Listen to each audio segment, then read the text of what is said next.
Hello and welcome to Doomed to Fail, the only podcast in existence where we advocate not killing your family. I'm Farz, joined by my co-host Taylor, and every week we'll bring you two stories, one historical and one true crime of relationships that were doomed to fail, and call out the red flags as we see them. Taylor, how are you doing today?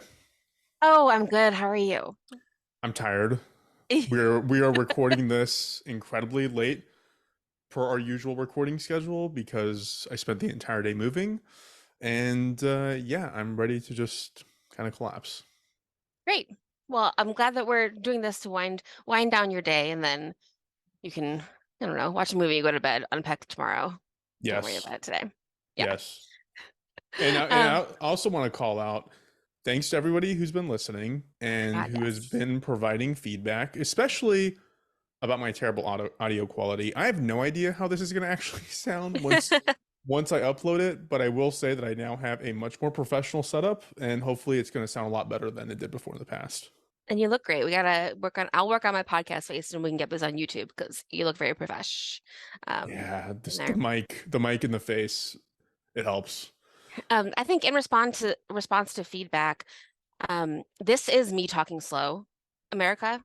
I am really trying hard, so you can make me slower by lowering the speed of your podcast. Yeah, Taylor has one speed, and it's fast forward ahead. This is me trying. This is me trying my absolute fucking best for you Absolutely, right now. absolutely. So, what is our signature drink going to be this week? Cool. So we have two drinks this week. One of them is a signature cocktail from South Carolina where our true crime story takes place. It's sweet tea vodka. So you steep tea bags in a jar of vodka to make the concentrate, let it sit for a few hours, and then when the vodka gets dark, you can pour it over ice, add some lemon juice, simple syrup, and then add some water or syrup as well, because it's going to be just vodka. And I told you that I have something to say about this because after college, my roommate and I, we bought a Brita specifically for filtering shitty vodka through. So we would buy like the worst vodka possible, put it through the Brita like 6 times. Then we put it into jars with like pears or tea bags or strawberries or like something and let it sit for like a few weeks. And then it was freaking delicious. And we just probably should be dead because we would drink like a teacup of like vodka that tastes like tea and it was delicious. And I hear that's really easy to overconsume, given of course it how, is. yeah, Yeah. because you don't really taste the vodka. No, it's just like delicious. Like the pear one was so good. And you're like, this is juice. And you're like, no, no, no, no, no. You just drank a glass of vodka and now you're Yeah, asleep. yeah. Yeah. So I looked up the recipe for this, and I was surprised at how detailed it was because I thought it would just take some vodka and pour some tea in it. But Oh, no, right. like No, you're not like mixing it with like a pre-made, like a Lipton. no, you're not. You're No, creating a concentrate, then the added syrup and lemon. It's a whole thing. It's a whole thing. that's that's the key. It's also the danger. So Yes. Yeah. As with a warning. lot of things Southern, it is a little bit more ornate than one would assume. Well, I can't wait to hear more from the South when you do your story. The drink, well, mine's alcoholic too. I try my best, but I whatever. My drink for this episode is mead. Have you ever had mead? It's like a sweet wine. It's not the thing Germans make, right? Where it's No, in a crock pot. no, that's like a mulled wine. Okay. Maybe I that's have that. no idea what it is. So a mead is like a sweet wine that you like drank in like medieval times. And I had mead for the first time when I was studying abroad in London in grad school. And my friends and I went on a tour of the Tower of London, bought a bottle of mead, and then drank it on a boat on the Thames. So that's exactly where our story takes place. So imagine yourself drinking mead or sweet tea or whatever you want, just in regular sweet tea with no booze. And I will jump in to talk a little bit about Henry VIII Yeah. and his 6 wives. Love it. So six is a lot of wives. We'll talk about maybe one in particular where a big thing happened and a big change happened. But I also want to give a little bit of like background into what we're talking about and where we are. So Henry VIII was born in 1491. And what do you know about Henry VIII? Anne Boleyn. Ours. I only know Anne Yes. Boleyn. That's it. Okay. And what happened to her? She had to have been killed, right? I mean, Yes, okay. yes, she was beheaded. So there's a little bit of beheading in this story and lots of blood. I promise violence, and I have violence in here. Thanks But for the being reason, staying committed.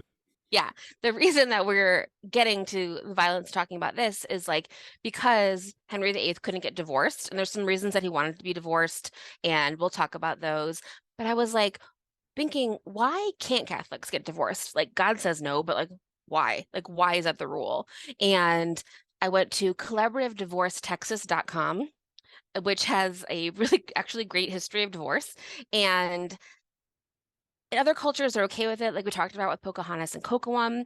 So who wants like this couple in the village to be yelling at each other all the time? No one. So you let them get divorced, and who cares? In some places, they make it really, really hard. And I'm like, why do they make it hard? And so from my like 7 minutes of research on collaborativedivorcetexas.com and being who I am, I think it's just to control women because then if you can't get divorced, then like you don't have to pay back the dowry. You don't have to like apologize for the things that you're doing to this person. You can just like abuse them and everything's fine. And you don't have to. And I guess that goes both ways, but there's no like admitting to your guilt or anything. You just like have to stay married.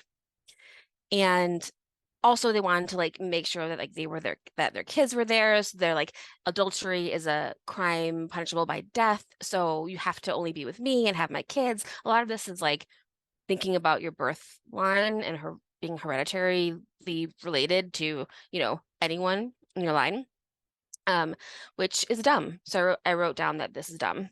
And I also was thinking about another Catholic theory that I have, and I was thinking about why you can't meet on Fridays when you're a Catholic. And I have this theory that is not backed by anything, that like it's probably because the meat would be bad on Fridays and people were getting sick and they were like, let's stop.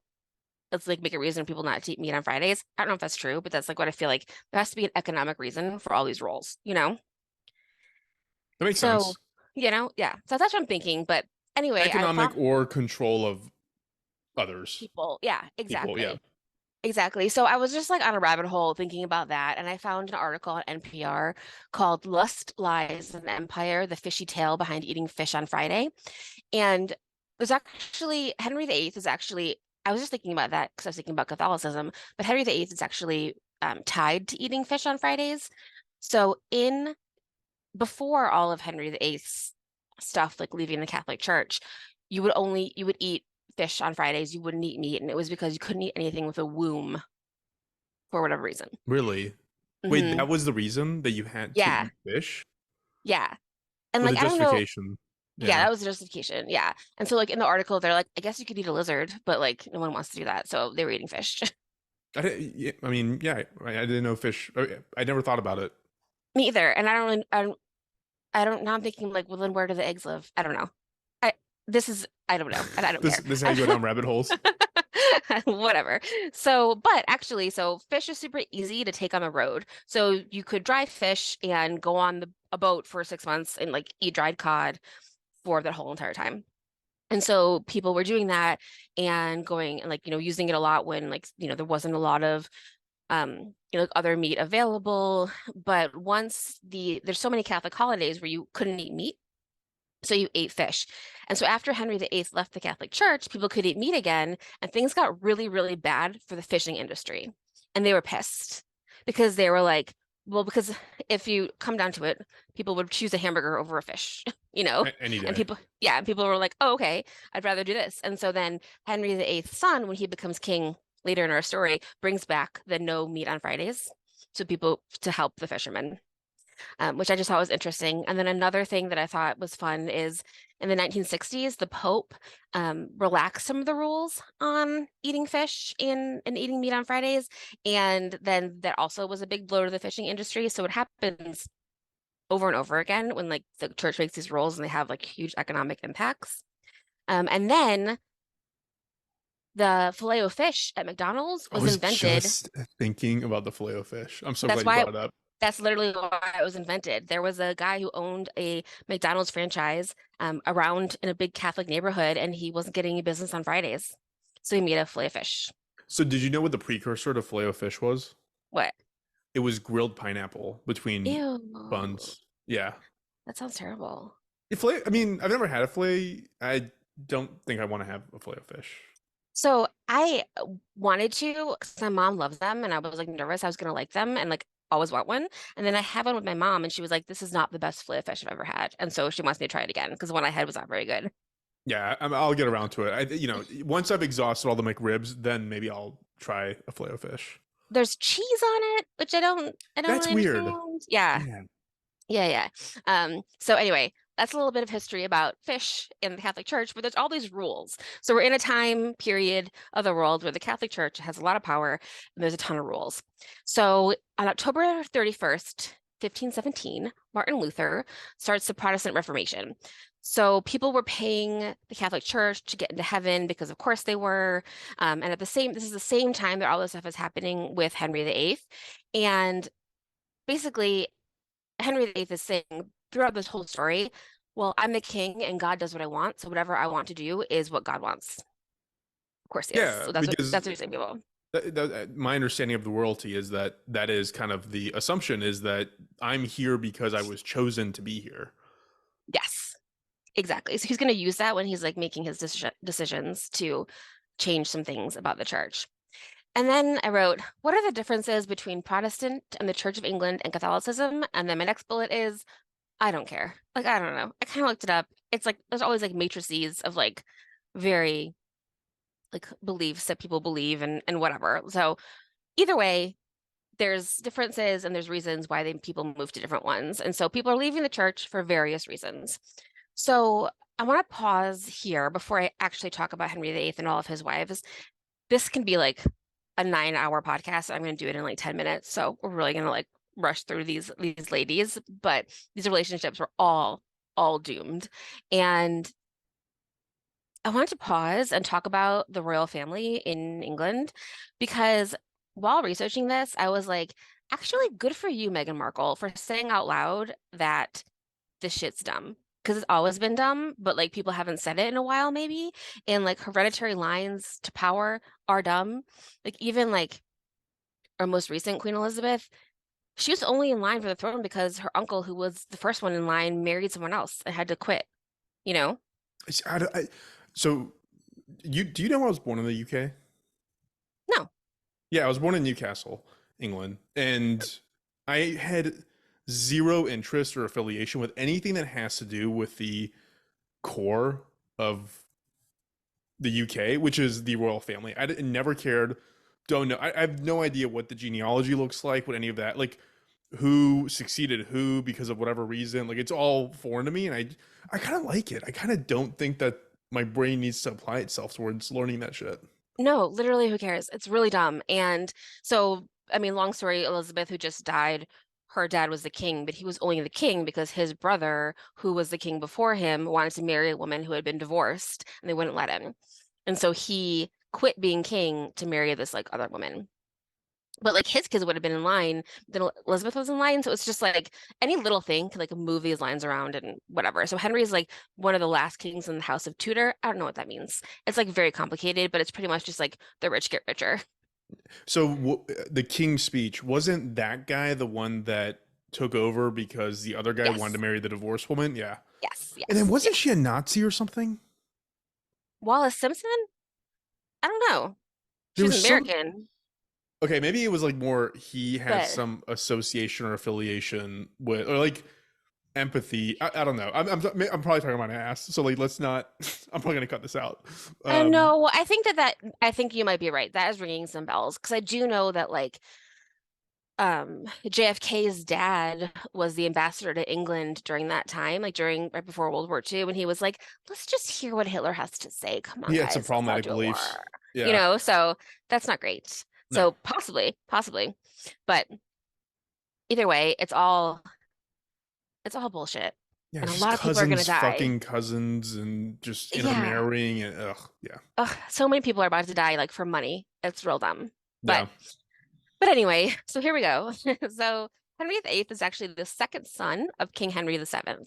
He was born in 1491, and his brother Arthur is set to take the throne. So Arthur, the older brother, marries Catherine of Aragon. She's from Spain.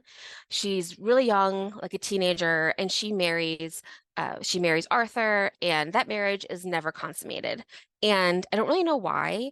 It sounds like they were just young and like didn't really know again like what to do or weren't able to do it. And I believe that because Catherine of Aragon was very, very Catholic, and what happens next depends on like her honor and her her virtue and all these things. So I believe her when she says that was not consummated because Arthur dies pretty young before the marriage was consummated. So the king, King Henry VII, still wants to have an alliance with Spain because that's really important for money.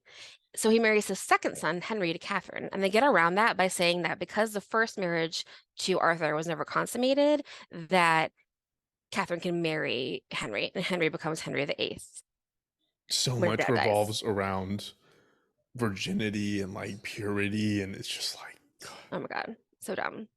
So she swears up and down she's a virgin. It's okay. So I have a little timetable. So at this point, his first wife, Catherine, she's 24 and Henry VIII is 18. So she's actually older than him because she had been married to his older brother. So she's older than him when they get married. And they're married for like 23 years. So they're married for a long time. During their relationship, they have one child. It's a girl. Boo, girls. No one wants a girl. And it is Mary. And Mary becomes like Mary, Queen of Scots, Bloody Mary, the one that is like in the history books for wanting to keep like Ireland and Scotland and parts of the UK, whatever, Catholic. So her mom was very Catholic. Mary's very Catholic. She is the first daughter of Henry VIII, but there's wait, no sons. Bloody. So this is the Mary that you can say Bloody Mary in the mirror 3 times and she shows up. No, that's like a weird ghost. But Bloody Mary is like the violent queen. They just have the same name. Like I I don't kind of, think it's like Mary Queen of Scots that comes up in the mirror. I think it's like someone else. I might be confusing this with Candyman. So I good. think I'm We can mixing. talk about that. Oh, I think Candyman's a love story. We can talk about that later, It but is. I Oh, do. for sure it is. Yeah, yeah. Same page. We don't even have to argue this. Great. Great. I didn't see the second one, but I will. So he's married to Catherine of Aragon. He's the king. She's a little bit older, and he needs a son. And he's like, why won't God give me a son? Why won't my dumb wife give me a son? Why can't she just do it? Like, that's possible to just But like the, be like, oh, I'll give you a son. I choose son this time. but the part that's confusing is that they all need daughters for these alliances. So why are they That's pissed when they have true. daughters? It's true. And he's like, I don't want to talk to her. And you're like, why? Like, I watched a movie from the 60s called Anne of a Thousand Days with Richard Burton playing Henry VIII, and it's real good and like real dramatic. But he definitely is like, I will never talk to this daughter. I hate her. And you're like, but you're right. They need to have daughters anyway because they have to like sell them off. Yeah. And like, yeah, Short-sighted. These people are very short-sighted. agree. So he's super upset. He wants a son. He's obviously in the meantime having a bunch of affairs.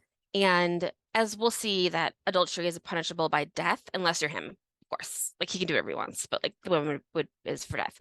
So he gets a woman named Mary Boleyn pregnant. Guess who Mary Boleyn is? I can't hear you. Oh, I muted myself on accident. Okay, I think that would be Anne's sister. it's her sister.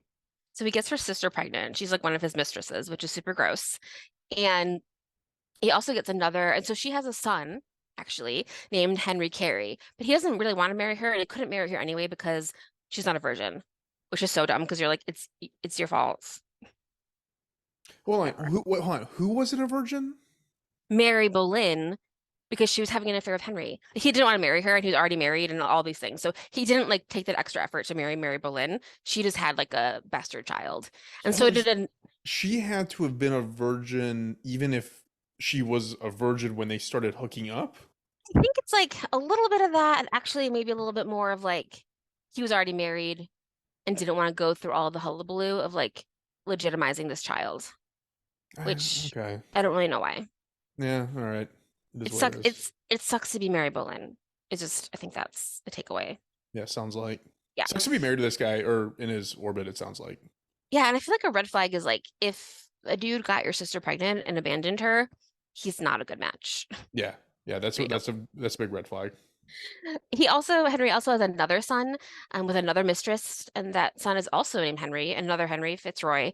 And that's the only one he acknowledged for whatever reason, but he became like a duke or something, but wasn't in line to be king because he wasn't an official child. So he's definitely like out there, like having babies, but he's sick and tired of having no sons with his wife, and he the only thing he can do is get it annulled because he's can't get divorced because of the Catholic Church. And they really won't let him like do anything. So all of a sudden, he's like, I'm sure that Catherine slept with my brother when they were married and that she'd been lying to me for 23 years. So because of that, he can say that makes Catherine of Aragon his sister because she slept with his brother, and that makes it incest, and that makes it annullable. That is so many leaps in It's logic. so many leaps and so dumb, but he actually gets it ends up leaving the Catholic Church to be able to officially just make it a divorce because the church won't give him an annulment because they're like that's dumb, and they won't give him a divorce because they don't do divorces. So this is when he starts the Church of England and becomes head of the church specifically so he can get divorced, and that's like God, the eighth grade ego. history, The you know? ego. The fact that you could start your own religion and get people to kind of convert over to it. He's a cult leader. He's almost a cult leader. Yeah, absolutely. And similarly, so many people are going to die, and he gets to sleep with everyone. He's exactly a cult leader. That's Yeah. exactly right. Yeah. Yeah. So poor Catherine is like, this is BS. Like, that's not true. Like, it's my virtue. But she gets kind of exiled back to where she came from. And t until her death, she's like, I'm the rightful queen of England. And she wants her daughter Mary to, go back and rule and make England Catholic again, which she does in some way, shape, or form via violence. So now that he can get a divorce, and I'm thinking, like, why is he doing this? Like, this is crazy. It's so much work and so much violence. And it's just because she can't have a son and he really, really needs one. Like he really, really needs that legitimate son, or he's going to lose his line and lose his like heirs to the throne. So he can't like he has to have a legitimate son. So he has like really no other choice. So he meets a lady in waiting before he gets divorced, of course. It's Mary Boleyn's sister, Anne Boleyn. So Anne Boleyn is really like the reason that he did all of this because he wanted to marry her and not be married to Catherine of Aragon anymore. So Anne Boleyn, she was like of like mid-level status. She spent some time in France, comes back to England. The king like falls in love with her, whatever that means. And eventually, like maybe she loves him too, maybe it's a power thing. And by the time they get married, she's already pregnant with his baby, but it's like okay because he's divorced. There's a lot Selective, of so logic, many a lot selective of logic. rules. Yeah. Yeah. Yeah, a lot you have to do for this. So she has people in England are mad because they actually really loved Catherine. They saw how devout she was, like what a good wife she was. So they're pissed and like annoyed that he's married to Anne.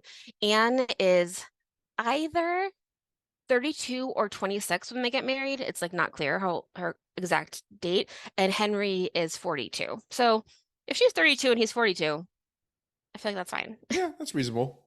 Yeah. So they get married and she's pregnant right away. And she has, guess what kind of baby she has? I would assume inbred, Well, fine, but it's a girl. So which we we have don't another like, obviously. we have another girl, and her name's Elizabeth. And Elizabeth is actually going to be Queen Elizabeth, like the first Queen Elizabeth, and a whole bunch of crazy stuff happens with her. That is a whole other story. So, can I interject here? Yes, please. So, there's been female monarchs.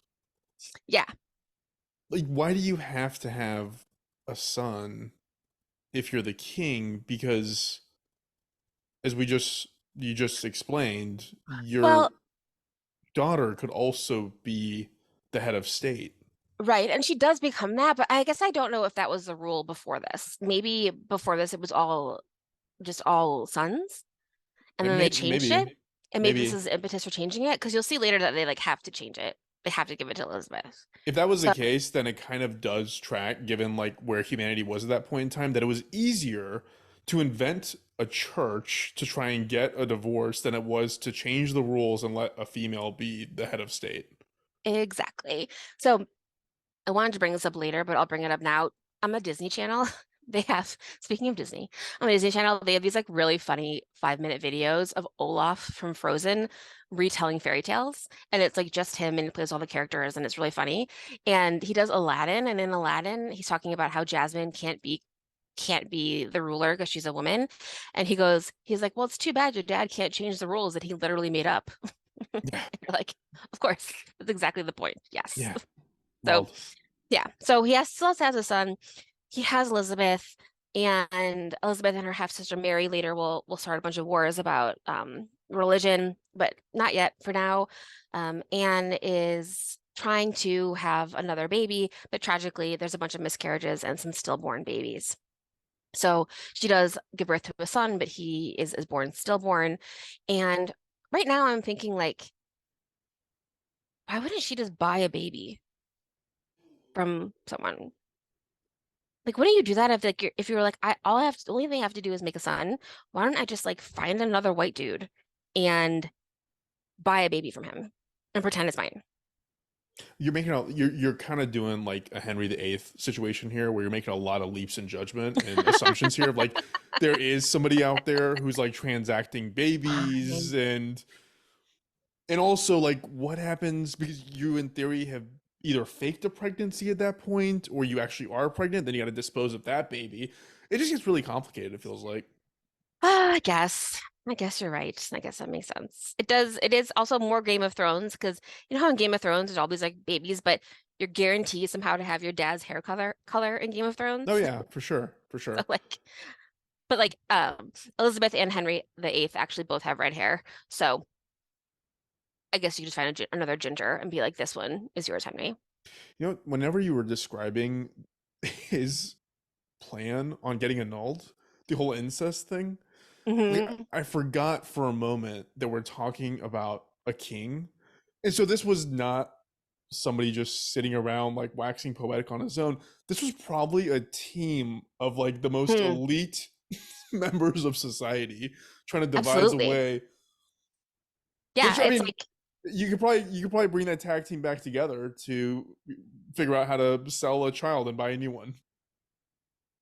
yes. So now I'm back on she should Yeah, have done yeah, that. right. I Yeah. could go either way, but I feel like maybe she tried and it didn't work out. But either way, she never has a boy. And Henry's like, this is bullshit. I have to leave. And he's already like eyeing someone else, one of her ladies in waiting. And so now he wants to divorce Anne, but he's embarrassed a little bit. He's like, we have to get divorced, like this isn't gonna work. And she won't do it. But he charges her with having a bunch of affairs. And in one of the podcasts I listened to about her life, they were saying that she totally had all these affairs, but I don't believe that because that would literally be life or death for her, you know? So I would feel like she'd be more likely to buy a baby than to have an affair because as you'll find out, like she gets killed for having an affair that she didn't even have. So Spoiler. yeah, spoiler alert, and dies. So he accused her of having an affair and he wants a divorce or like an annulment because of that. And she won't do that because if she does, then Elizabeth is out of line to be queen. So if they get divorced or annulled, then that like legitimizes, I don't know, legitimizes their marriage. Delegitimizes. Legitimate, whatever. So if they do that, then Elizabeth is no longer in line for the throne, and she won't do that. So they accuse her of adultery. They declare that she's guilty, and her and like 5 dudes who are accused of having an affair with her, including her brother, are all executed. So Wow. the dudes are executed by axe, and then Henry does one favor for her and gets a fancy fresh French executioner to use a sword and do like one swift, How's that a favor? because otherwise it was like an English dude hacking your head off. Oh, so it was gonna take a lot longer. Yeah, Got it. yeah. So we got like the top executioner to do it. So Anne dies, and the next day Henry gets engaged to one of her ladies in waiting, Jane Seymour. So I always think it's hilarious that Jane Seymour is also the name of the actress who plays Dr. Quinn, Medicine Yeah, I Woman. was gonna say that sounds so familiar. Isn't that like it's just weird that's her name? And then there's also this Jane Seymour in history, but third wife, Jane Seymour. Henry is, allegedly in love with her. She does have a son. So this is his son, Edward. He will be King Edward the Seventh eventually. Or the sixth. Oh my God, Roman numerals. Edward the Sixth later. So it's plague time, so the people don't really get a lot of time with Jane, but she's around and they seem to like her. She's a very dutiful wife. And unfortunately, after she has Edward, she dies a couple months later from complications of the birth. So that's just another thing of like having babies is really hard even now, but even then it was just like awful and disgusting. It was probably an infection that ended up killing her. So that must have been really painful and awful. So Jane dies, and Henry's sad, but he needs to make more babies. He needs to have that backup son. He's that spare. So he already has one. And he marries a woman named Anne of Cleves. So Anne of Cleves is his fourth wife. And let's look at this, my thing. So when he married Jane Seymour, she was 28 and Henry was 45. So we're starting to see a little bit of a gap. Anne of Cleves, when they get married, is 25 and Henry's 49. So Ooh, this is a little gross. yeah. So Anne doesn't speak English. She only speaks German, but she is brought by Henry's advisor Cromwell and sets them up. And eventually Cromwell will die because Henry doesn't like this marriage, and so he kills his like one of his oldest friends because of this. But that marriage was never consummated between Henry VIII and Anne of Cleves, and it's for a couple reasons that people think it was. One, he just like couldn't do it because he was old and starting to, lose his veracity. And Would you say 48? yeah, but he was also like really overweight and like it was the 1500s, so I feel like I don't know. 48 is probably like 82. Yeah. Yeah. I say not great. He's not great at this time. And she's doesn't really know what's going on either. So they definitely had a thing where like she was like, "Oh, he kissed me," and her ladies in waiting were like, "That's not gonna do it, hun. Like we're not gonna make a baby that way." I read a thing about him forever ago that I don't know if it's true or not, but I heard that towards the latter stages of his life, he was so overweight that they had to create these mechanical devices to just move his body around. Like he wasn't able to like actually be ambulatory on his own. He definitely has an infection from like a hunting accident in his legs, and his legs produce so much pus, he has to wear a different pair of pants every day. Ugh, God, So, so much detail. so fucking gross. So he's not in like the pinnacle of health at this moment. And so he uses his pull and says, I need this marriage annulled because I'm not gonna be like they have sex and she's very pretty. Wait, Taylor, And pause. It was cutting out. The audio was it's choppy.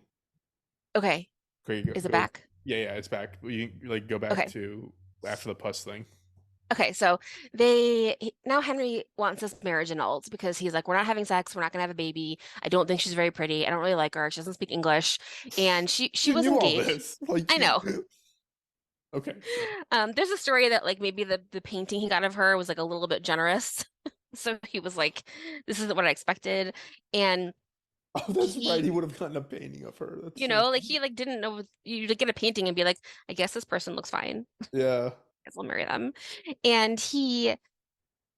Also, she was engaged when she was like 6 as like another like political thing, and he used that as a reason for the annulment as well because he was like wasn't she was never mine to begin with, whatever. So that one actually got annulled, got divorced, annulled, and he gave Anne of Cleves some money, and she got to live out her life. She actually became good friends with him afterwards. Like once their marriage was over, they became friends, and she was really good friends with his children as well. So she's kind of in the picture. Later, she wants to marry him again, and he's like, no, nah, not really.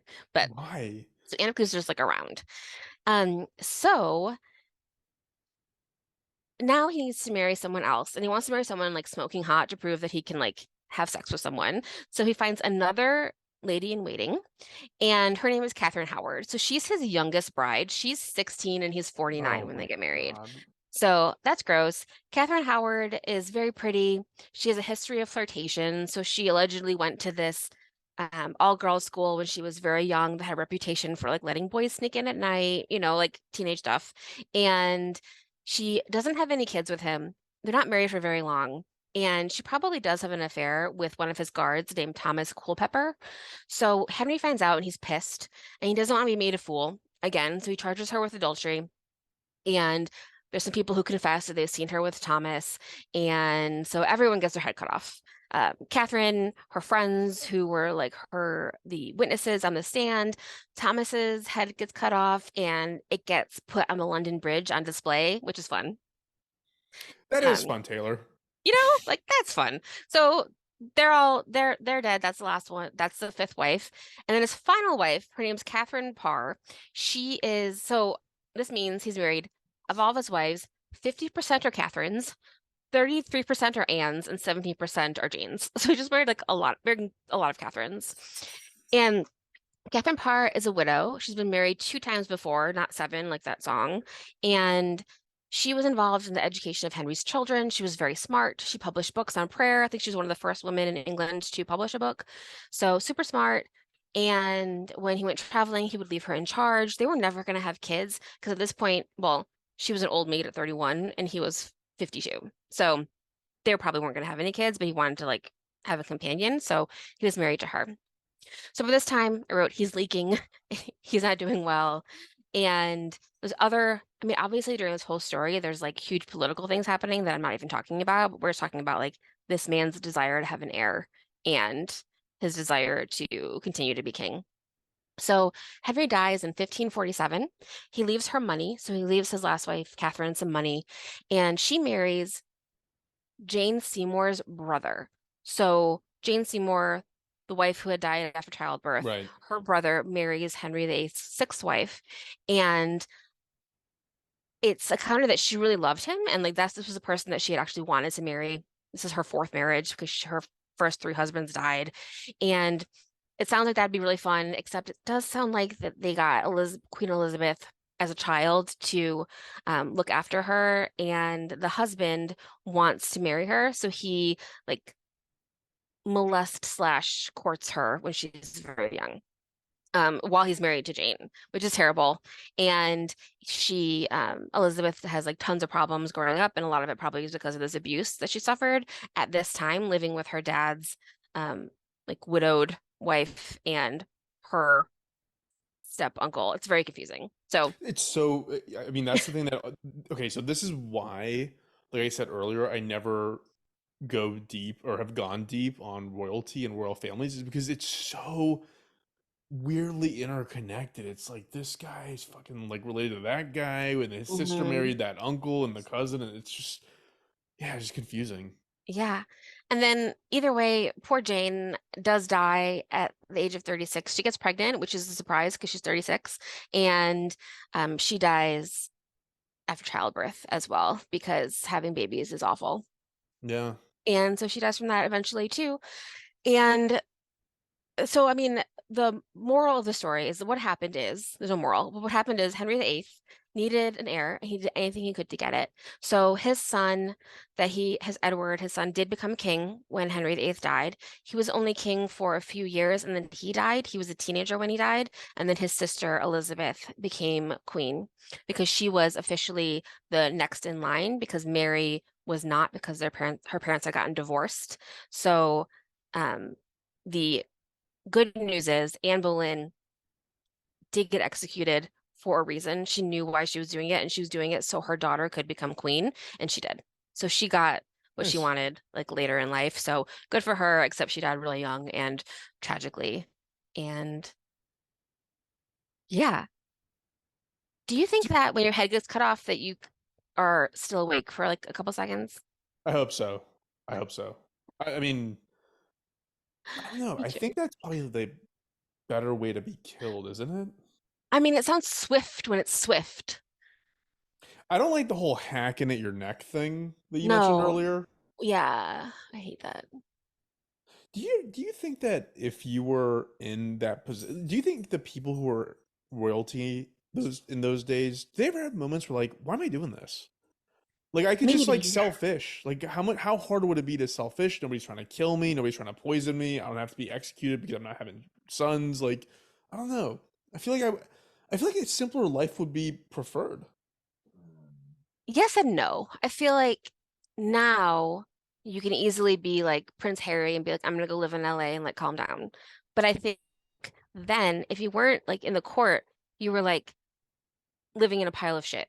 Yeah, yeah. Like London was like disgusting and it was like plague time. And so I don't know. I feel That's like a good point. there was a big jump between a regular person and royalty, like bigger. I mean, now it's a huge jump, but I feel like even then it was like even worse.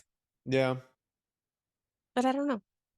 I mean, the reason Game of Thrones is as popular as it is the sheer intrigue and fuckery that goes on. It's just like a byproduct of being in that position. And it's fascinating because all the stuff that happens like I mean, minus the dragons and like other magical things, it's all stuff that's happened. And like we're super fascinated, I think, as like a right now in our media with like medieval time living. I mean, there's Game of Thrones, there's the Lord of the Rings that are kind of like medievally. I watched all of Willow, which was a delight. There's, it's always something that you want to feel it's like courtly thing. My husband was watching Star Trek and it kind of felt courtly. Like there were like kings and queens and all Yeah. those stuff. So I don't know, people love that shit. I recently so recently these markets started up in Austin that I now regularly attend, and they're witches markets, and it has the air of a Renaissance fair. It's so fun. It's just people That go, sounds awesome. yeah, people just make stuff and then they show up and they have little booths and that, yeah, like this necklace is from a witches market. Ooh. Yeah, $15. What's it Totally supposed worth it. to do? It's supposed to do something? No, it's tiger's eye. It's supposed to just be like a good luck thing. Oh, yeah. Yeah, yeah, I have some crystals here. I yeah. don't know. Yeah, I I have got. this black one that's supposed to like calm me down and like help me focus.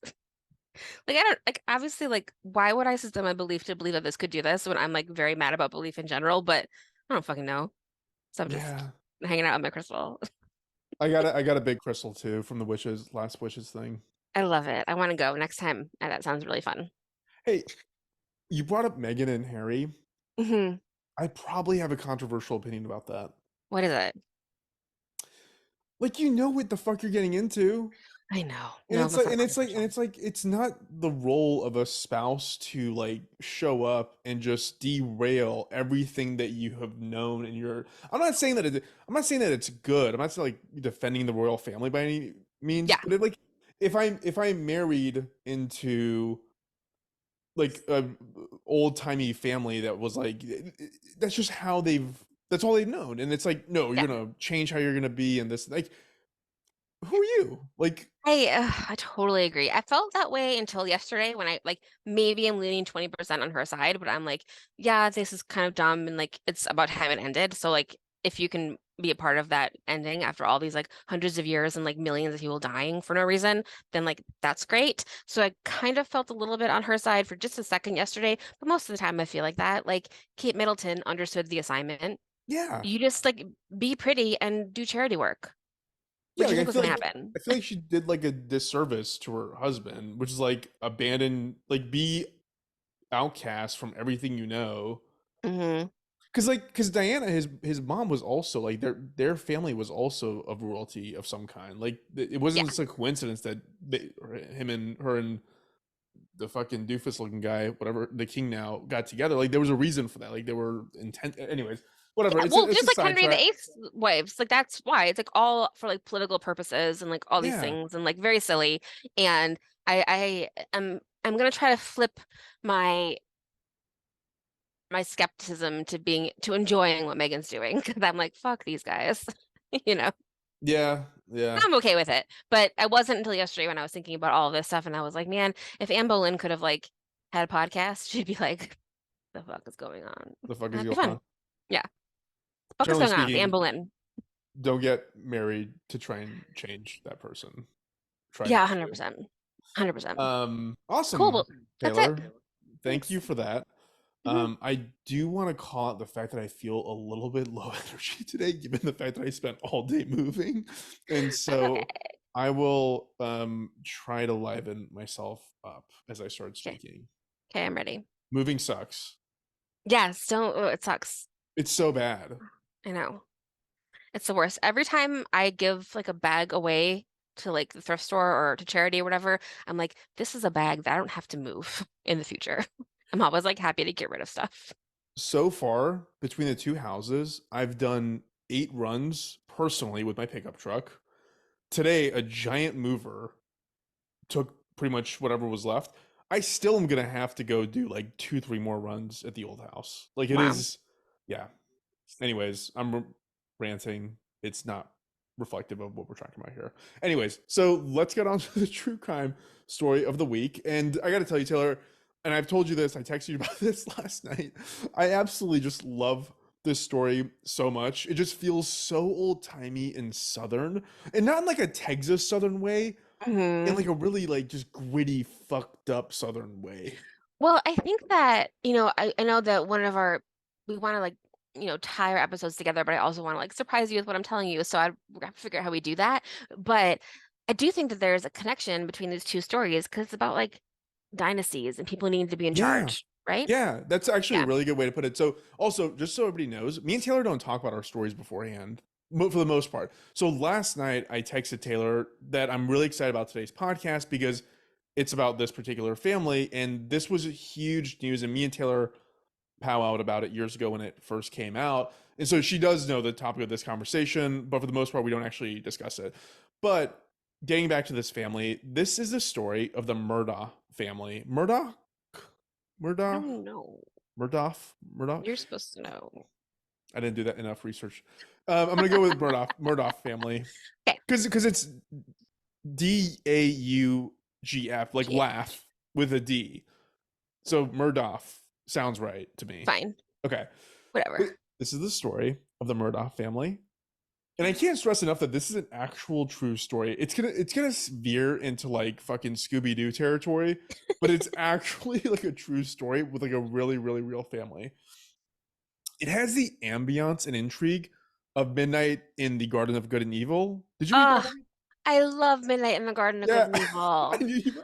I knew you Oh would. my God, I love it. I was talking to someone years ago and they said Savannah and I went like, ah, and they're like, have you been to Savannah? And I was like, no, I just fucking love Midnight in the Garden of Good and Evil so much. Yeah.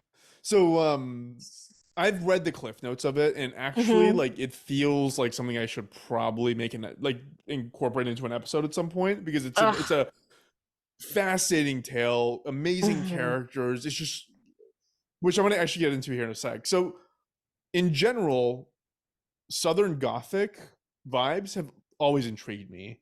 Hmm. You're not from the South, Taylor. I'm Do not, no. you? But given what you literally just said, I think the answer to this is yes. But when I say or not yes, but like, I think you're gonna have an answer for this. When I say Southern Gothic, what comes to mind? Immediately was the season of American Horror Story where there are witches in New Orleans. Is that close? You know what I thought of? Have you ever seen the Skeleton Key? Yes, with Kate Hudson? Yeah, it's Yes. witchy. It's like Yes. gritty. It like it. Hmm. I love it Hmm. so much. It's Um, just so humid. That's my only problem. But continue. Mosquitoes, lots of Uh, mosquitoes, uh, lots and lots of mosquitoes. So Southern Gothic is defined as literature, stories, movies, etc., that include a presence of irrational, horrific, and transgressive thoughts, desires, and impulses, grotesque grotesque characters, dark humor, and an overall angst-ridden sense of alienation. Ooh. That's a Whoa. lot, right? I love it. Yeah. And this story is all of that. It is all of it. I'm so excited about this one. Um, Side note, I obviously did a deep dive into what like Southern Gothic is, examples of Southern Gothic literature and content. Um, and I was wondering what is the corollary to that in the North, and Hmm. there isn't actually. I don't know exactly why that is, but in general, it's considered that American Gothic is the closest corollary to Southern Gothic in the North. Hmm. Hmm. I mean, I imagine here's what I would think. Like the history of the South is different than the history of the North, and like they from the very beginning they were divided over a whole bunch of stuff, mostly slavery, but obviously like they, lost that big old war they won't can't get over. And like I feel like maybe that is like a cloud So I of actually misery. have a paragraph in this outline that I sketched out or crossed off that's all about why Southern Gothic exists in the way that it exists, Hmm. tying that directly to essentially not just slavery, but the inherent desire to not progress forward and Yeah. not to have things change, and how the cruelty of that and the evils of that instilled directly ties to this, what's being described here, irrational, Mm-hmm. horrific, and transgressive thoughts, desires and impulses, grotesque characters. Like Mm-hmm. it's all one continuum. Yeah, So totally. so Cool. let's go ahead and get into the main characters that we'll be discussing. We have Alex Murdaugh. He's the main person we're going to be talking about today and the patriarch of this family. Mm-hmm. We're going to go really deep in Alex's background here in a moment. We have Maggie Murdaugh. Oh, go ahead. Sorry, Taylor. I'm sorry, does he pronounce it Alec? No, He doesn't? Okay, I thought it's that I heard it somewhere. Alex. Totally. Okay, continue. Yep. You have Maggie Murdaugh, who was Alex's wife. They married in 1993. And you have Paul, who was at the time of the events that we're going to discuss, Alex's 22-year-old son. They also have another son. He's semi-relevant, but not really. I'll talk about him for like a second. So let's dive into Alex's background. To say this guy was privileged would be doing a disservice to the word privilege. He was uber privileged. He was Kennedy family levels of privileged. I remember when this story first broke, and I'm sure you did too, Taylor, because you brought up the Mm-hmm. dynastic nature of families, Mm-hmm. how this prominent South Carolina legal family, and I was like, am I supposed to fucking know that? Like, am I supposed to know every family that's like a Yeah, big shot in their fucking backwater town? right. The side note of having a really good mic now in a mic setup is everybody can probably hear every sound my dog is making in this room. So I only heard it just now. Look, I didn't hear her until right now. okay, good, I good. heard like a bell. Was that her? Did she have a bell? That was her. Yeah, Okay. I'll figure out a new routine for We should get the two next podcast. dogs so they can hang out with each other. If I didn't have my family here in the other room, then I would just put Luna in her kennel. But then my mom's gonna start being nervous about it and try to let her Oh, out. your And then mom's here? Oh, hi. yeah, they're all here. Everybody's Nice. trying to help me move. So Aw. hold on, Luna, place. Okay. Let me see if I can just let her out. Okay.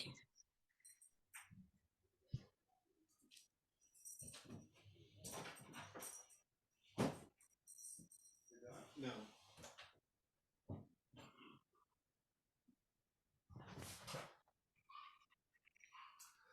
Okay. Can you hear me? Oh yeah, you were far away for a second, but you came back. Okay, you ready? Yes. Okay. This family was legal royalty in South Carolina. From 1920 to 2006, three members of the family served as a district attorney for the 14th Circuit. Wow. I can't think in terms of circuits, like the size and scope and all that shit. So let's just say that they were the DA for 5 highly consequential counties, because a county makes more sense to me. Okay. 1920 to 2006. That is back to back. That's 3 members who held office, the same office for 86 years. So they were in. Wow. They were not primary. This was not like Right. they weren't being challenged for this. Totally. The only lawyers that I know that, well, you said you, but like I know I can name some of the like injury lawyers in Las Vegas because I see their Yeah, billboards all the time, but like, yeah, I like the ones who do the commercials where they like slam a big hammer down. yeah, So people actually refer to these 5 counties as Murdaugh country. Like it is colloquial. Their name is a yeah, colloquialism. That's the extent we're talking about here. totally. Taylor, have you seen Nothing But Trouble yet? Yeah, yes, but I was like really young. I saw it like a really long time ago, and I feel like if I tried to make my husband watch it now, he would not watch it. So we should probably watch it together. When's the last time you saw it? It was like a month ago. Oh my God. How was it like? How was it? Have you seen it before? I have so No, many questions. no. So I mean, that was the whole thing. Like our favorite podcast keeps talking about Nothing But Trouble. We're supposed to see it, and one night I was like, "Whatever, I'm just gonna finally get around to watching it." It is fucking horrible. Like it is Right? shitty. It is a shitty fucking movie. It's fun. It's fun because you can see Dan Aykroyd having fun. You can tell he really, really relished that moment, and Oh so my God. out of love of Dan Aykroyd, I enjoyed that piece of it. But the reason I bring it up is that Bobo, who is Dan Aykroyd's character in the Hmm. movie Nothing But Trouble, he runs a podunk little town where he's kind of like the judge and the jury and everything. That's kind of what this is. Like this family, we're gonna get into it. Like the amount of influence, like I'm so understating it right now. Yeah. No, and it sounds like a lot. Yeah, yeah. And by the way, when I say this family, I'm talking about Alex's father's side of the family. Like this is all Got it. lineage from Alex's father's side. And like from what I can gather, like this family just doesn't lose. In addition Hmm. to their public service, i.e., the DA stuff, they also run a really prominent civil litigation firm as well. Hmm. Even the way they became prominent in civil litigation is kind of shady Hmm. because they don't lose. Like they'll find the fucking way to get to the outcomes, which like I kind of admire.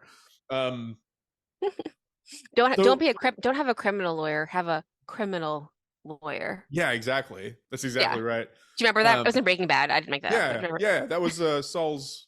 Yeah, that Yeah. was Saul. Right? Yeah. Um, again, we aren't a legal procedure show, but there's this concept I'm going to go into in law around jurisdiction. And a court has to determine if they have jurisdiction over the parties and to the claim to accept a civil case. There's a reason why I'm bringing this up. It's called subject matter jurisdiction. In a lot of cases, it is not up to the person, the plaintiff who files a lawsuit, to decide where they're going to file. Hmm. A certain court has that jurisdiction and others do not.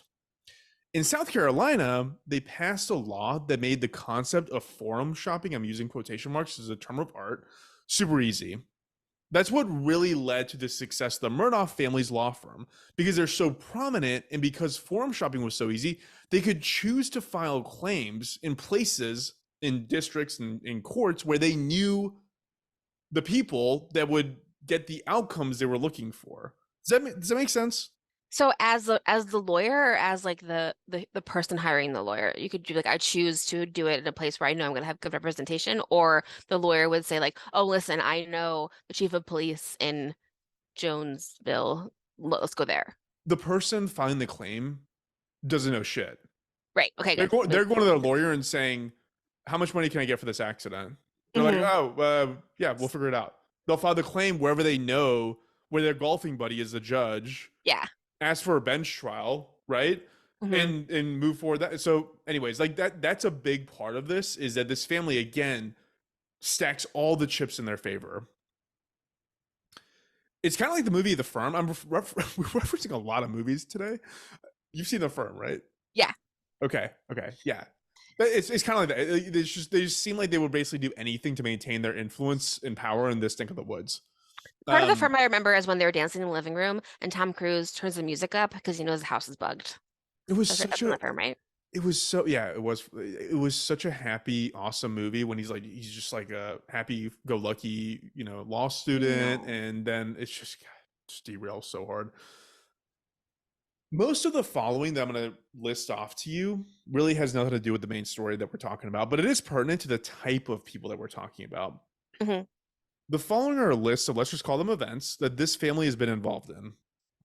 Number one, in 2015, a gay teen named Stephen Smith was found dead on a road in one of these Murdaugh counties. It was Hmm. rumored that Alex's other son, Buster, was involved in a relationship, like a sexual relationship with Stephen. The death was ruled a hit and run at the time, and they had no suspects.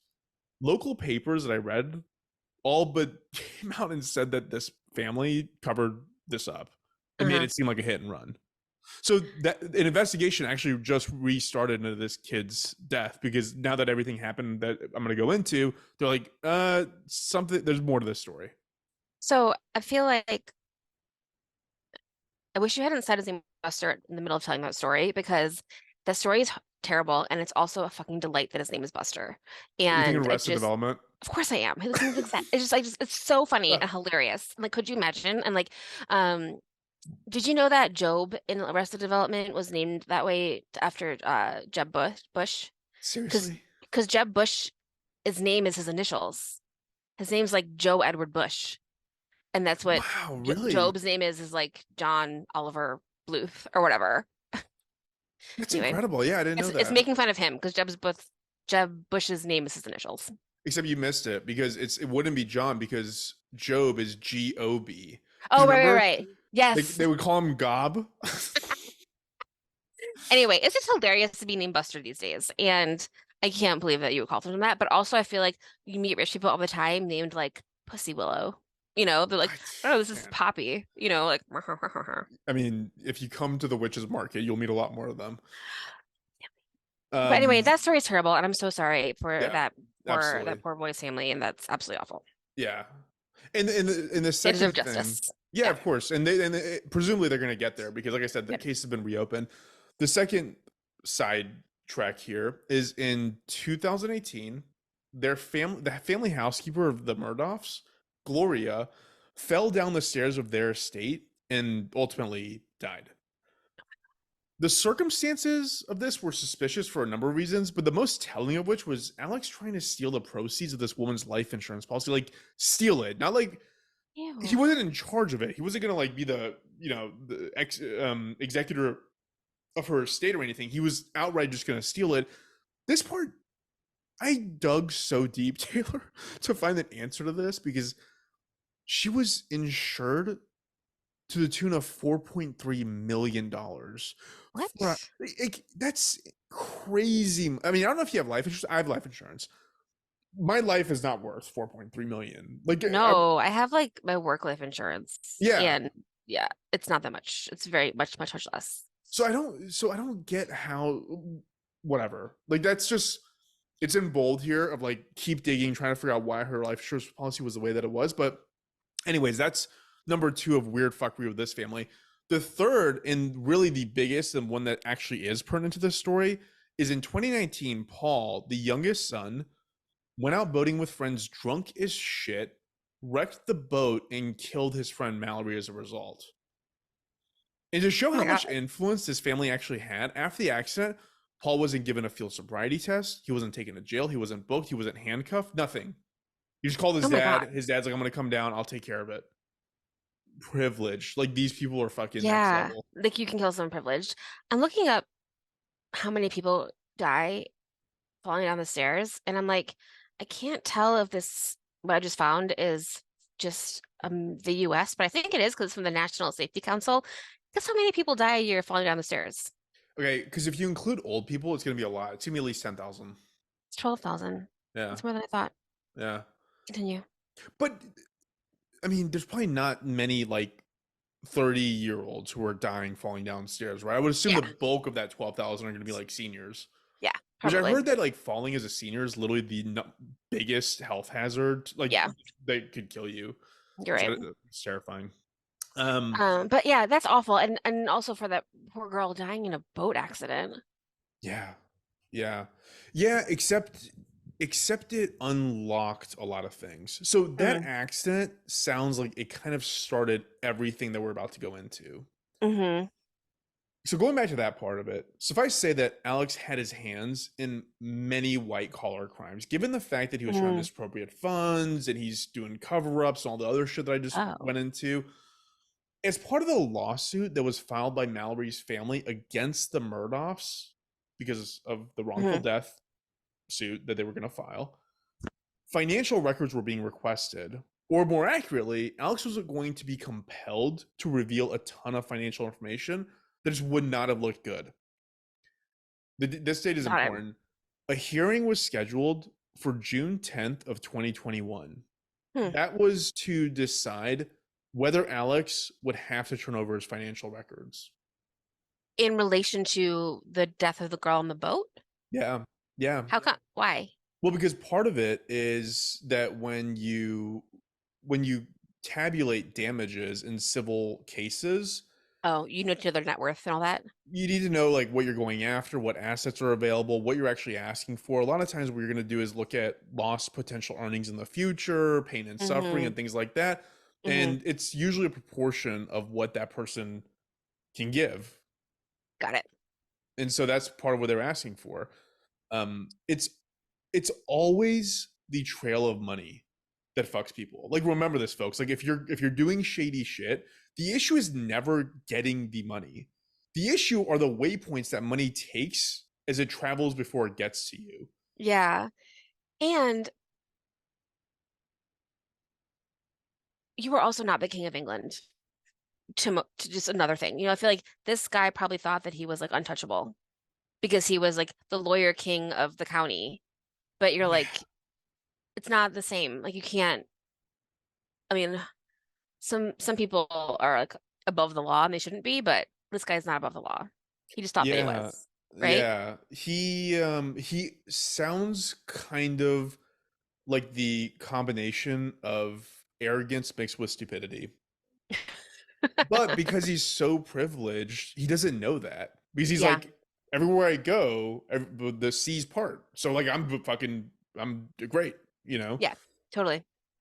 So I'm gonna get to red flag number one. I don't know very much about Maggie, but she did a really interesting thing around this time.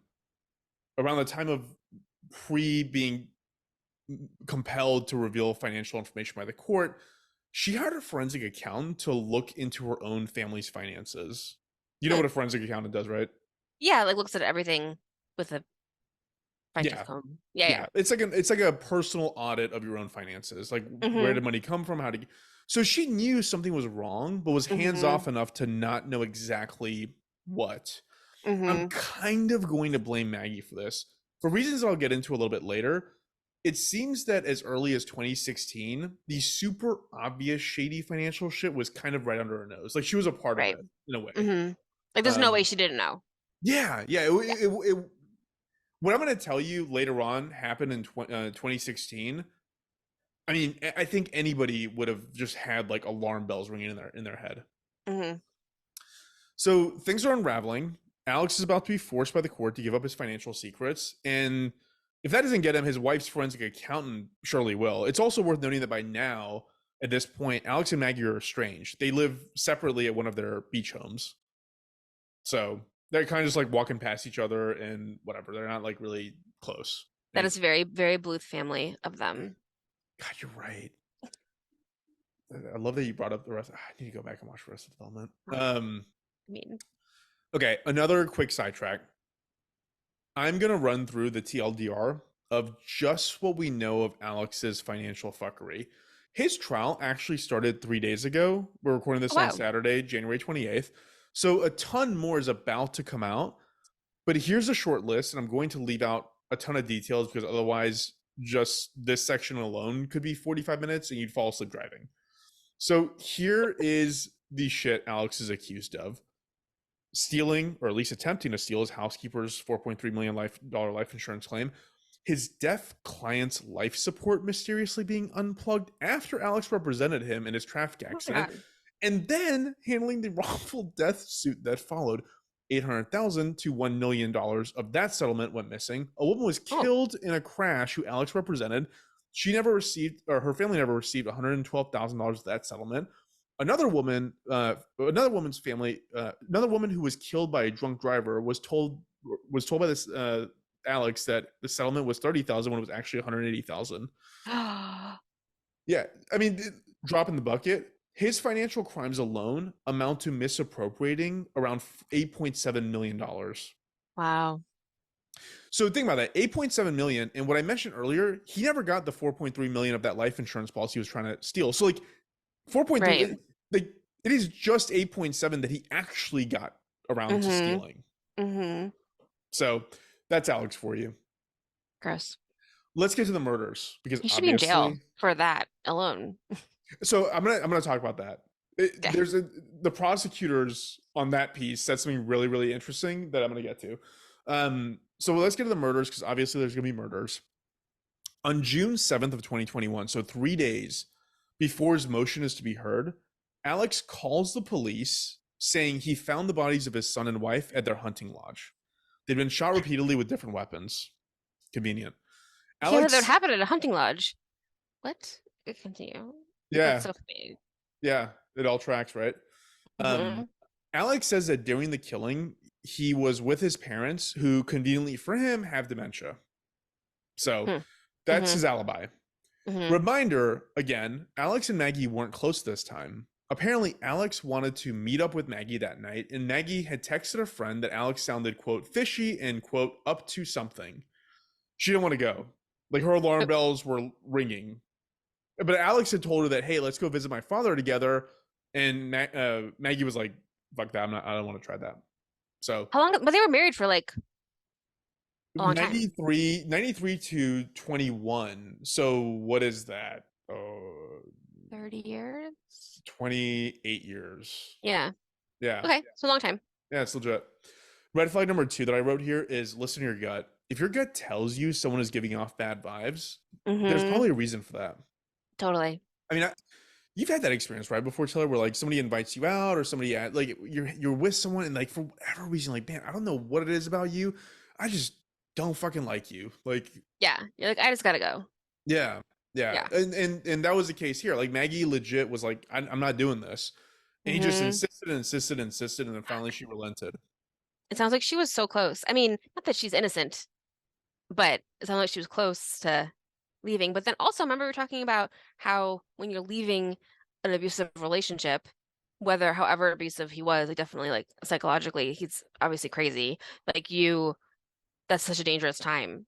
So like, what did she know that he didn't want people to know? You see, you're getting into motives right now, and Okay, fine. applying motives here is going to get really murky.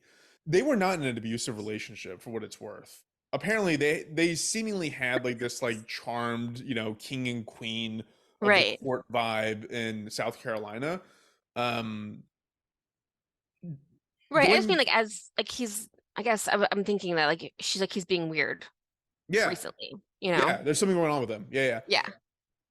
So, like I said, Maggie ultimately relented to this insistence meeting at the lodge. We're kind of going to leave this part of the story here. Maggie arrives, her son Paul is there. Alex calls the police roughly an hour after their estimated time of death. And that's it. So, we're going to move on. Okay. 7 weeks. Go ahead, sorry. I want to know more, but tell me later. Yeah, yeah, yeah. We're definitely going. We're going to Okay, circle back. great.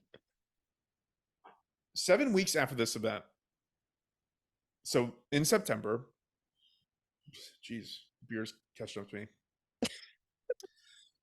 7 weeks after this event, so in September, Alex resigns, quote unquote, from his family firm because they too had gotten wise to his financial shenanigans. Mm-hmm. Like I said, resigns a nice way to put it. They just told him to pack his shit and get out, Mm-hmm. basically. Mm-hmm. He had devised so many ways to swindle money: fake invoices, fake bills, fake hours worked, charging personal expenses to his clients in the firm, funneling money through multiple bank accounts. It's weird how he was smart enough to do all of this and not smart enough to know that it was a complete house of cards. It's just so Prosecutors, much work. yeah, Yeah. prosecutors also called this a Ponzi scheme. Remember when I brought that up with the Mm-hmm. tote? Like they also say he was Ponzi scheming himself, essentially, just the same way Mm-hmm. Tony Tote was. Um, it gets this piece alone gets so complicated because he was also really close friends with the president of this secondary bank that was like on the side that he was using Mm-hmm. to funnel all this money. He did a lot of fucked up shit and brought a lot of people into his issues. Yeah, So, totally. the thing I don't really understand is, given his prominence, he would have been fine as just like a normal civil litigation lawyer. It Yeah. was it was reported that his annual salary was around $250,000 a year. I think that's an understatement though, because it sounds like he was a partner in the firm, given that it was Mm-hmm. family. And if he was, he would have been part of their profit sharing. Right. But even Like, without it, I would assume 250 grand in South Carolina. Like it's not 250 grand in LA. Like in South Carolina, it's probably a super comfortable life for a family of yeah, four, that's right? a lot of money. I did you watch the Bernie Madoff doc on Yes. Netflix? So like same with him, like he had a legitimate business that was doing well, but he like needed, I don't know, like control or What is like it? Yeah. more or more and more, and you're willing to do stuff that you know is illegal to get more. Yeah. And you're like, when is enough enough? And it's probably never. Probably never. I don't think these guys have that Yeah. pause button. And Alex definitely didn't. So as an example of conspicuous consumption that made no sense given his income and that shockingly nobody caught on to, Hmm. the lodge where his son and wife were ultimately killed, it was a 1,700-acre estate. Like this Whoa. was not some deer lease in the middle of shit fuck nowhere. This Hmm. was immense. The property was listed for sale after these murders at 3.9 million after the murders. So I know. you would imagine that probably means it's worth like 6-7 million, right? Without fucking ghosts haunting the property. Totally, totally. Wow. Yeah, like the house in Celebration that was so much less than the others after someone murders their family in it. Yeah, Yeah. yeah. They also had a beach house, like I said earlier. That's where Maggie Yeah. and Alex were mostly living, and that was recently sold for just shy of $1 million. Again, looking at this, like you just go off of like the market rate after the murders, 3.91 million. That's like $5 million in property. Yeah, totally. You know, nobody thought to themselves, how's this guy? If you're like a fellow lawyer, or you're like, how the fuck is Alex? Like, Well, I think I would assume it was family money. Wouldn't, actually, yeah, that's fair. That's I'd fair. be like, "Oh, you're from a line of rich people. I imagine that you have property." Yeah, actually, that's a really good point. My mind, I mean, obviously, I don't come from that, so like my mind went to like, if I just started like buying Lambos all cash, Right. people should ask questions, right? No, I'd make a call. Yeah, exactly. Yeah. Um, so let me go back. Hold on.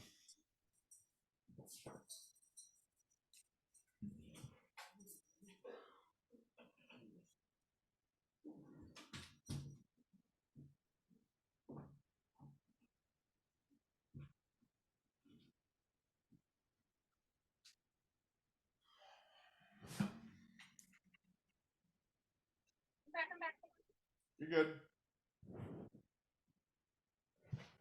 All good? I'm back. I left you. All good. Okay. So going back to how aware Maggie was or wasn't, Hmm.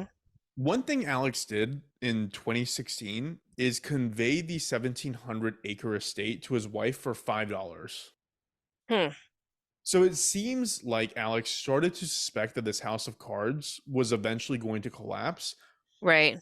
What's so fucking stupid about it, though, is that Maggie's will was never updated. So there was a 2005 version of this will that said in the event of her death, everything conveys to Alex. Hmm. So he later tries to uninherit the property so that it wouldn't be considered part of his assets and that it could convey to his son Buster. So I'll So slow it he out a little should have bit. given it to, so he gave it to someone, but he needed to give it to someone else. He should have not killed his wife. Well, yes, that's our Because overarching theme. But no, because if he didn't kill his wife and he just went down for the financial crimes, then creditors wouldn't be able to attach the property right, to right. his debts. But because she was dead, it came back to him. It conveyed back. Yeah. Okay. I know, Taylor. I know we're not supposed to kill our Don't kill your spouses. spouse. Stop it. Like I Stop said in thinking the about beginning, If you're thinking about it, don't do it. like I said, we're the only podcast in America who consistently advocates against murdering your family. So we should get, Others are really for it. So yeah, we should get gold that's points all for that. about. Yeah, yeah. So that was the entire idea. The entire idea was he knew in 2016 something was about to go down, Hmm. and he wanted to keep the bulk of his net worth, which is in these properties, out of creditors' hands and the Right. court's hands, so that eventually it could be inherited by his son. That was the entire idea around this. And for in that, and then like how he connected the dots, like let me just kill her, and like I well again, motives, we'll get into that in a minute. Anyways, so we're back to the events. The next day, the day after he is booted out of his law firm, Alex claims that he was shot in the head while changing a car tire. Do you Oh my remember God, this? I forgot this part. Fucking incredible. It's so incredible. Oh my God, tell me more. He apparently had one of those Suge Knight headshots where it just kind of glanced him. So physically, he was totally fine. He went to the hospital. He was there for like a couple of hours, and he dipped. 10 days after this event, I love this detail. 10 days after this event, his oxy dealer, a guy named Curtis, was arrested for conspiring with Alex to shoot him with the intent on killing him, so that his remaining son would receive a $10 million insurance payout. So he knows a guy named Curtis who sells him oxy, who he called. Listen, and I know a lot of folks who like slang, and it's all good. I don't know any that I would call and say, I want you to be a part of an incredibly intricate insurance fraud scheme where I Well, who need you else are to you gonna do. call if not your drug dealer? So he could have killed himself. He didn't know this, but in most, this guy's not like he's actually. I don't think he's that smart or that good of a lawyer. He like practiced law the way I practice law. So he could have killed himself because in South Carolina you can kill yourself and still get the insurance payout. In most states you can't, right? In most states, if you Oh, kill yourself, you can't get the insurance payout. He didn't know that. That's oh why my he. God. That's why he called Curtis and was like, "Buddy, He just was like watching movies where you learn you can't do that and like wasn't actually checking the law. yeah." That's so funny. I Okay. just keep picturing this guy playing FIFA at home and getting this phone call. Like, Oh my anyways, gosh. Oh my goodness. Ugh, that's so funny. and it only took 10 days. Like it was, yeah. That's how long it took for them to arrest him. Alex I don't later, understand. I'm so sorry, but like I feel like if I had a gun, I could kill you. I don't think I could graze your head if I feel like I could do it. it's his oxy dealer. Like we're not talking like a trained assassin. This is not like I the think it'd be much harder to Sicarios. graze someone's head on purpose than it would be to kill them. He, dude, this guy was about good times. Like he's not out there like trying to run down cartel members. Like this is not Oh like my a goodness. John Woo movie. Like Right, right. odd choices being made. Alex later admitted to coming up with the whole scheme because, of course, he did. Because Curtis didn't think of this on his own, I'm sure. Yeah. And like I said, like he literally just killed himself, and it would have been totally cool and fine. Wow. It's so funny that he didn't know that. I mean, Yeah. that's ridiculous. Continue. So let's recap. Okay. Okay. At this point, your kid is responsible for sure for killing one kid. Your other Hmm. kid maybe killed another kid. You Right. certainly had a hand in killing your wife and kid. You've been fired and you've tried killing yourself, which you actually could have done the Mhm. last part first. Earlier. Yeah. Yeah, what again, going into the motive, like why did the sequencing of events, He just like absolutely not. I'm not going to give any man money to his wife and his first kid. He wants to give it all to Buster. yeah, maybe he just fucking hated them. I don't know. The money is in the banana stand. Kill Maybe me. Buster's the golden child. God, I wish he only had one hand too. That'd be Oh incredible my if he God. did. It's so good. So Okay. Taylor, like if you were in this situation, right? Hmm. What would you do? Like, would you go to jail forever, or would you find a way to get the fuck out? I feel like I would go to jail forever because I would give up, but I also can't imagine being in this situation because I feel like I would have made better decisions. But if I Yeah, were, I mean, I don't know, what are your choices? Like, I feel like there's a choice. I'd be like, oh, would I, want to die by suicide and not go to jail? Obviously, he's like not able to do that. So, I mean, that's a terrible thing to say too. I apologize, but like, I don't know if it's a tough, if you're staring down the rest of your life in prison, I don't know what you do. so I'm for But sure running.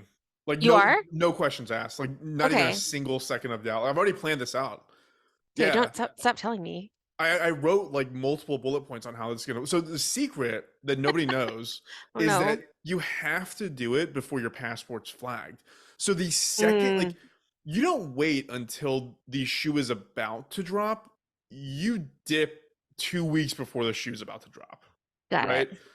Like way before you're about to kill your, like in 2016 when he was going to convey the Right. property, that's when you He should have dip. just You don't, left. yeah, you don't wait until your kid kills another kid in 2019 because you know he's gonna.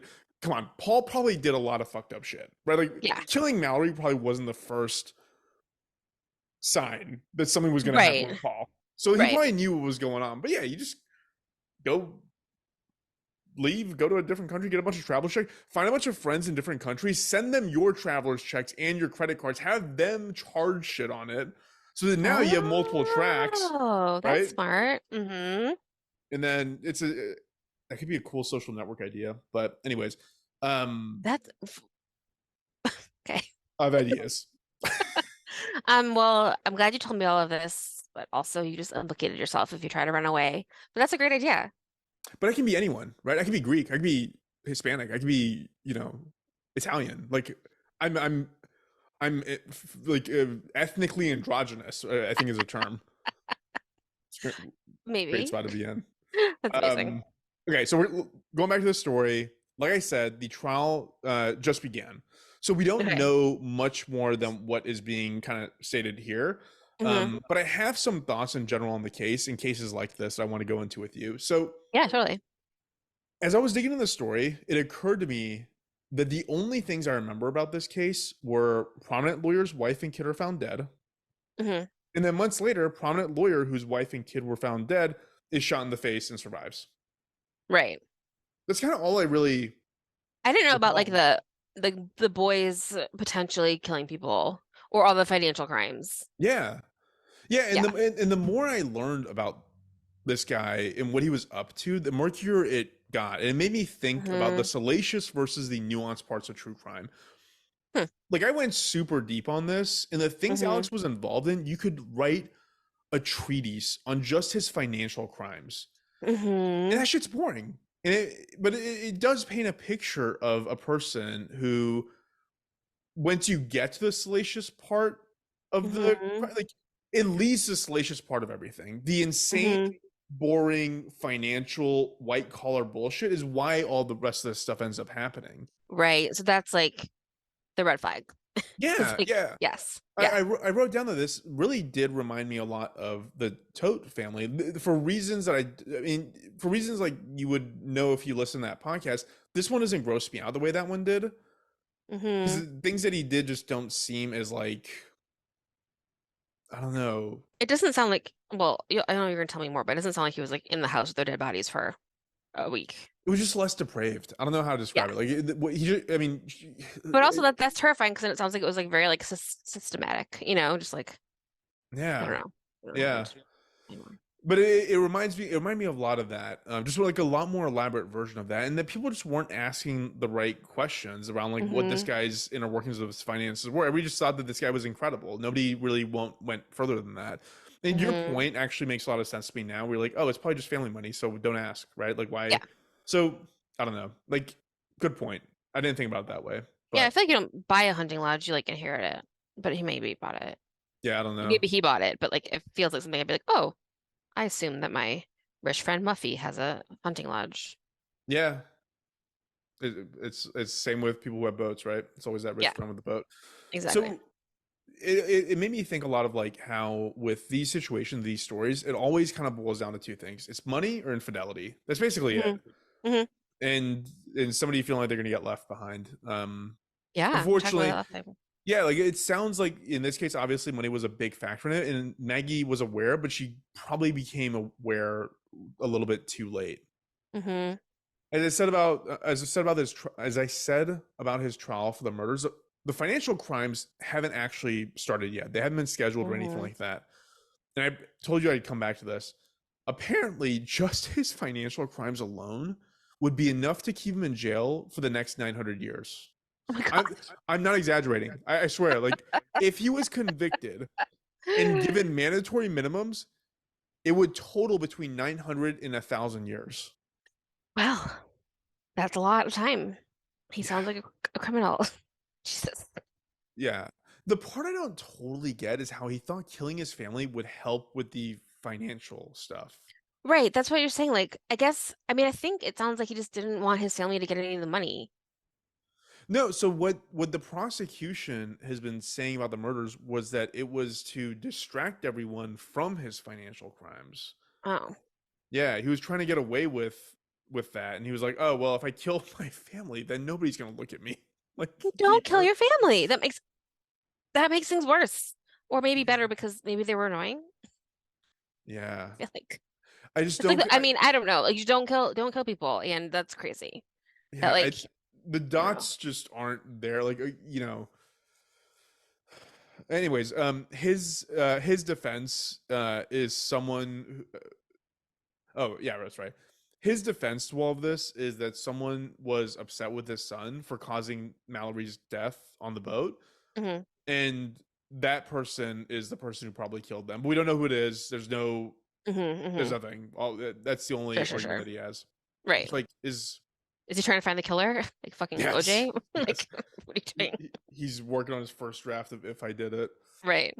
Random fact that you might know, given your podcast diet. Alex's defense attorney is a guy named Dick Harpootlian. Does that ring a bell? No. Damn. Okay. Who's he?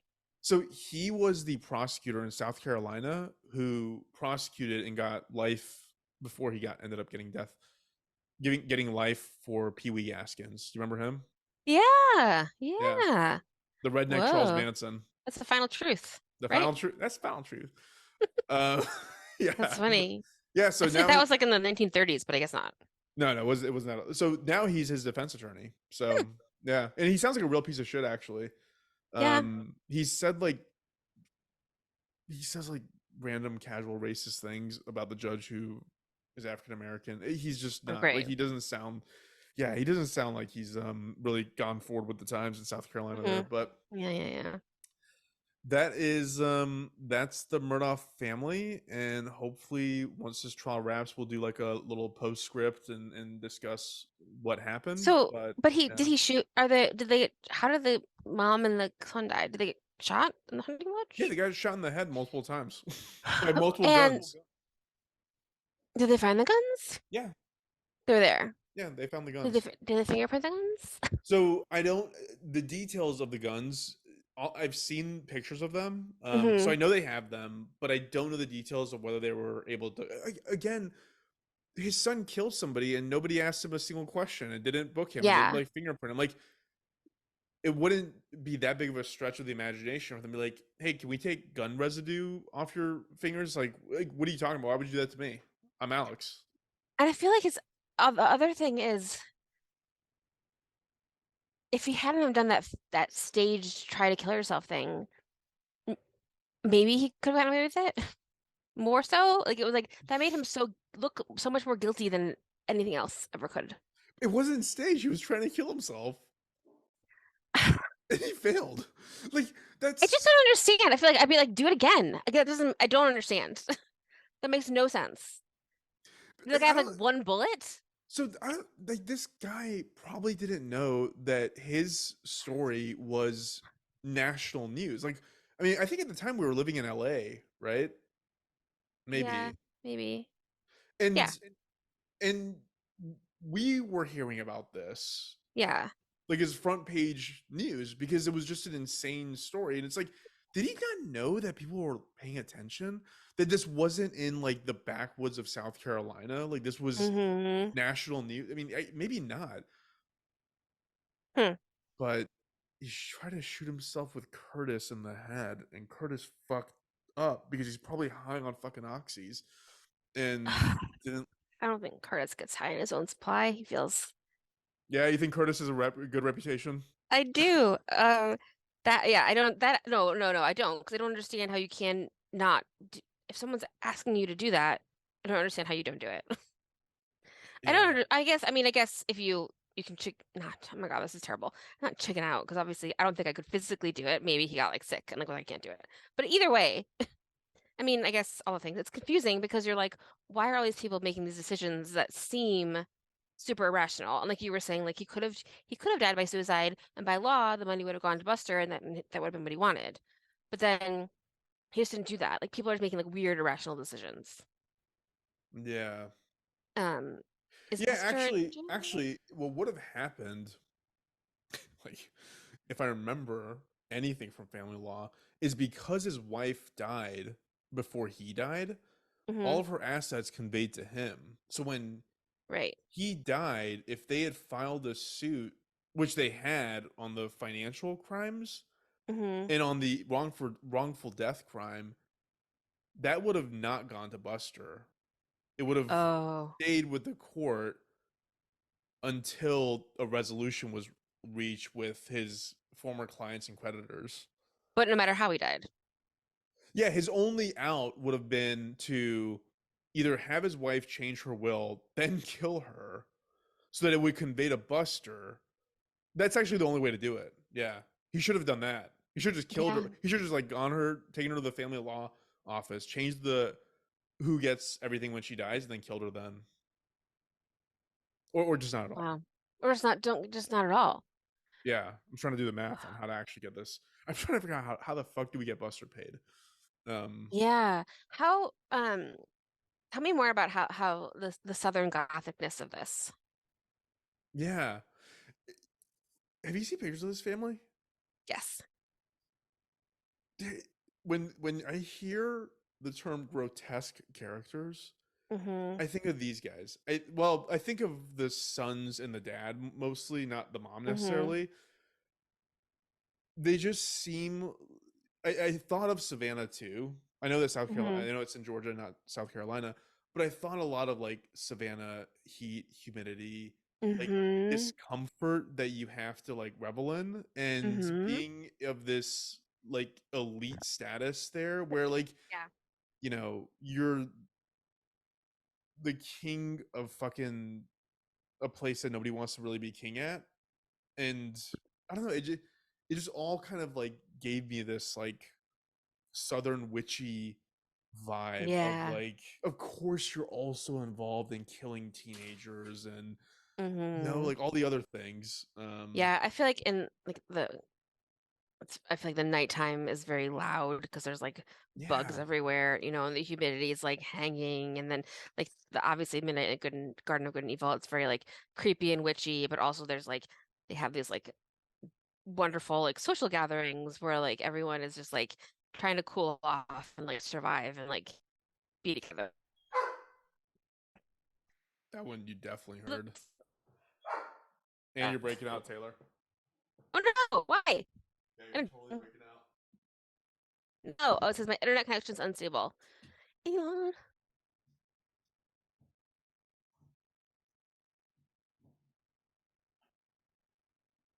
Okay, you're good now. Okay. Um, no, I just think it's like, you're thinking of a heavy nighttime vibe because of the air and because of the bugs and because of the humidity and, you know, weird stuff happens. It's also like loud but quiet and yeah, I don't know. Yeah, there's a It's part of crazy. it that like is hitting me a little bit, that when you're in the South, again, growing up in Texas, within certain socioeconomic status, there is absolutely no diversity. Hmm. Everybody dresses the same, has the same teams, love the same sports, go to the same Hmm. bars. They end up marrying the same. They go to the Hmm. same church. And the only things that stand out is when someone's different. And when they're different, there's an animus attributed to them that results them becoming famous, like, or famous for wrong reasons, like in the Garden of Good and Evil, right? Like Hmm.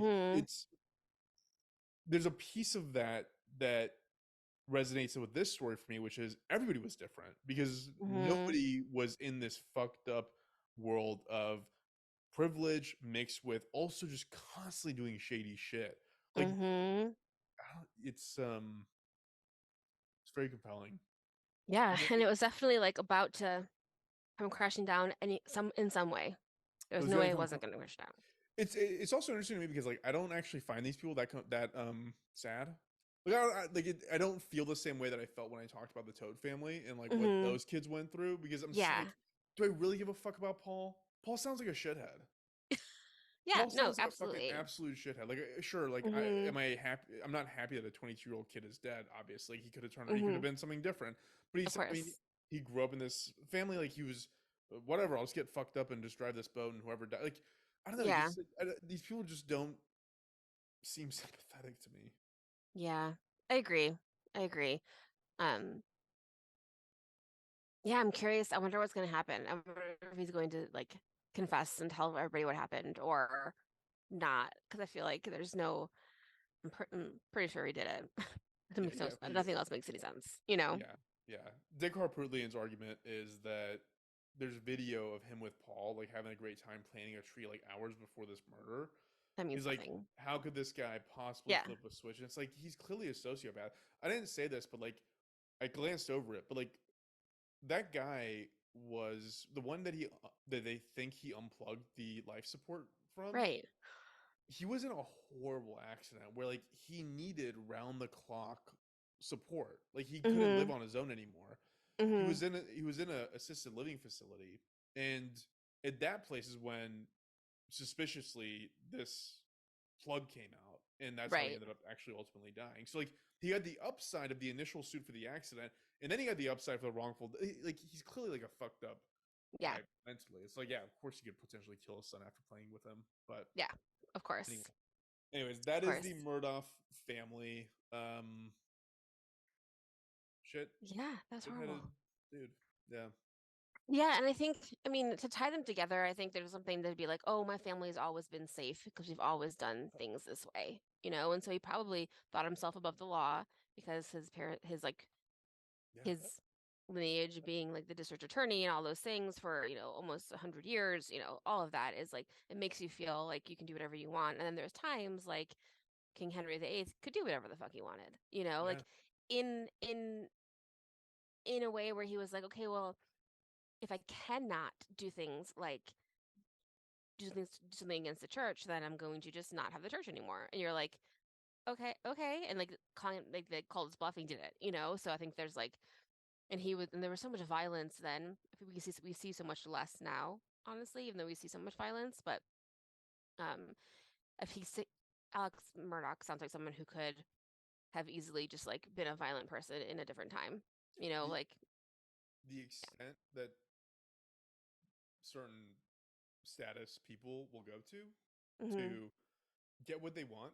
hmm That's really what it is. Get what you want. Like I want to marry 17 women so I can have a son. Like yeah, I'll do whatever it takes to get what I want. And I I have have to have the this. ability, yeah, and I have the ability to do it. And this guy's like, I make 250 grand a year. That's not enough. I need millions and millions of property. And so I'm hmm gonna do whatever it takes to get there. Like it's just Yeah, yeah. chill out, guys. Chill out. Chill Like be out. happy with what you have. Oh my God. Like, get a good job, but like calm down. Yeah. Yeah. And there shouldn't be a monarchy anymore. And don't kill your family. The only podcast in America that advocates that. Yeah, good for us. Good for us being on the right side of history with I this know, right? controversial topic. We're doing fantastic. Um, I hope this audio quality is much better. I I will think you only sound know great. this. I will only Yeah. know for sure after I finish editing this, but thank you for the feedback, everyone. Yeah, thank you. And follow us on Instagram and Facebook at Doomed to Fail Pod. Send us messages. Let us know if you have any ideas, any questions, any new news. We'd love to, do a follow up and talk about it. We'll definitely follow up this one because there's more to come here, Oh yeah. I'm sure. And I'm excited. Thank you, Farz, after your long day for joining me anyway.